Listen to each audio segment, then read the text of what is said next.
नमस्कार, आप देख रहे हैं आपका न्यूज। मैं हूँ आपके साथ। आइए शुरू करते हैं आज की बड़ी खबरों के साथ। हेडलाइंस। महंगाई ने बढ़ाई आम आदमी की चिंता, रोजगार को लेकर युवाओं को नई उम्मीद, सरकारी योजनाओं से मिल रही राहत, देश विदेश की अहम खबरें और खेल जगत की पूरी अपडेट। नए साल 2026 के स्वागत को लेकर देश के प्रमुख धार्मिक स्थलों पर भारी भीड़ उमड़ने की संभावना है। अयोध्या में श्रीराम जन्मभूमि मंदिर, काशी विश्वनाथ धाम और राजस्थान के खाटू श्याम मंदिर में श्रद्धालुओं की संख्या लाखों में पहुंचने की उम्मीद जताई जा रही है। प्रशासन के अनुसार नए साल के पहले सप्ताह में अयोध्या और काशी में विशेष पूजा अर्चना, दर्शन और आरती का आयोजन किया जाएगा। वहीं खाटू श्याम में दर्शन के लिए लंबी कतारें पहले से ही देखी जा रही है। भीड़ को नियंत्रित करने के लिए सुरक्षा के पुख्ता इंतजाम किए गए हैं। अतिरिक्त पुलिस बल, सीसीटीवी कैमरे, ड्रोन निगरानी और ट्रैफिक डायवर्जन लागू किया गया है। प्रशासन ने श्रद्धालुओं से अपील की है कि वे नियमों का पालन करें और शांतिपूर्वक दर्शन करें। नए साल की शुरुआत में देश भर में आस्था और विश्वास का यह दृश्य एक बार फिर भारत की धार्मिक संस्कृति को दर्शाएगा। विशाखापट्टनम से करीब 66 किलोमीटर दूर येलमंचिली में टाटांग एर्नाकुलम एक्सप्रेस ट्रेन के 2 डिब्बों में आग लगने से एक व्यक्ति की मौत हो गई। पुलिस ने बताया कि रविवार रात 1:02:45 बजे ट्रेन में आग लगने की खबर मिली। उस वक्त ट्रेन आंध्र प्रदेश के अनाकापल्ली में येलमंचिली रेलवे स्टेशन पर पहुंच गई थी। जब ट्रेन में आग लगी तो दोनों कोच में से एक में 82 और दूसरे में 76 यात्री थे। पुलिस को भी एक कोच से एक शव मिला। मरने वाले की पहचान 70 साल के चंद्रशेखर सुंदरम के रूप में हुई है। जले हुए कोच अलग करके ट्रेन को एर्नाकुलम रवाना कर दिया गया। यात्रियों को दूसरे साधनों से उनके गंतव्य तक भेजा जाएगा। 2 फोरेंसिक टीमें आग लगने के कारणों का पता लगा रही है। केंद्रीय गृह मंत्री अमित शाह ने अवैध घुसपैठ को लेकर बड़ा बयान दिया है। अमित शाह ने कहा है कि जिस तरह असम में अवैध रूप से रह रहे लोगों की पहचान कर कार्रवाई की जा रही है, उसी तरह पूरे देश में भी सख्त कदम उठाए जाएंगे। उन्होंने कहा कि देश की सुरक्षा से कोई समझौता नहीं किया जाएगा और अवैध रूप से भारत में रह रहे लोगों के खिलाफ कानून के तहत कार्रवाई होगी। अमित शाह के इस बयान के बाद राजनीतिक हलकों में हलचल तेज हो गई है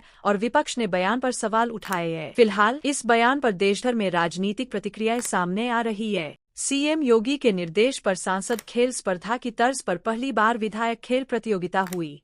इसमें एथलेटिक्स, कबड्डी, वॉलीबॉल, जूडो और कुश्ती प्रतियोगिताएं। अगली बार से ये प्रतियोगिता पहले नगरीय क्षेत्र में हम 2 स्तर पर करेंगे, स्कूल स्तर पर भी और वार्ड स्तर पर भी। स्कूली बच्चों के लिए,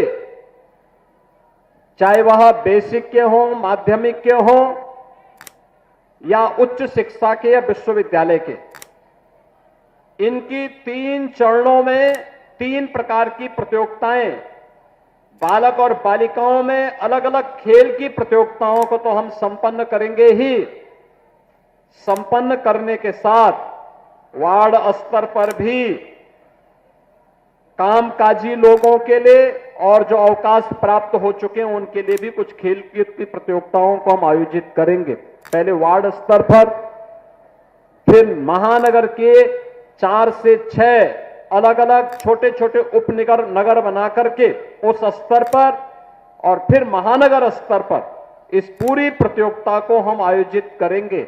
देश के युवाओं के लिए रोजगार से जुड़ी अहम खबर। केंद्र और राज्य सरकारों द्वारा अलग अलग विभागों में भर्तियों की प्रक्रिया चल रही है। रेलवे, पुलिस, शिक्षा और स्वास्थ्य विभाग में पद निकाले जाने की तैयारी है। सरकार ने युवाओं से अपील की है कि वे केवल सरकारी वेबसाइट से ही जानकारी लें और फर्जी भर्तियों से सावधान रहें। सरकारी योजनाओं से करोड़ों लोगों को राहत मिल रही है। प्रधानमंत्री आवास योजना के तहत गरीब परिवारों को पक्का मकान दिया जा रहा है। उज्ज्वला योजना से महिलाओं को गैस कनेक्शन मिला है। आयुष्मान भारत योजना के तहत गरीबों को मुफ्त इलाज की सुविधा जारी है। किसानों को किसान सम्मान निधि और फसल बीमा योजना का लाभ मिल रहा है। उत्तर भारत के कई राज्यों में कड़ाके की ठंड और घना कोहरा छाया हुआ है। कोहरे के कारण सड़क, रेल और हवाई सेवाएं प्रभावित हुई है। कई ट्रेनें देरी से चल रही है। प्रशासन ने लोगों से सावधानी बरतने की अपील की है। विदेशी मोर्चे पर दुनिया के कई हिस्सों में हालात तनावपूर्ण बने हुए हैं। अंतर्राष्ट्रीय बाजार में उतार चढ़ाव का असर भारत पर भी दिख रहा है। वैश्विक स्तर पर शांति और स्थिरता के लिए बातचीत जारी है। महंगाई और बेरोजगारी को लेकर आम लोग सरकार से राहत की उम्मीद कर रहे हैं। लोगों का कहना है कि आमदनी के मुकाबले खर्च लगातार बढ़ रहा है। विशेषज्ञों के अनुसार आने वाले महीनों में स्थिति सुधर सकती है। देश दुनिया की हर बड़ी खबर पर आपकी नजर बनाए रखने के लिए आपका न्यूज लगातार आपके साथ है। महंगाई, रोजगार, सुरक्षा और विकास, हर मुद्दे की सच्ची और सटीक जानकारी सबसे पहले। मैं हूँ आपका एंकर। नमस्कार।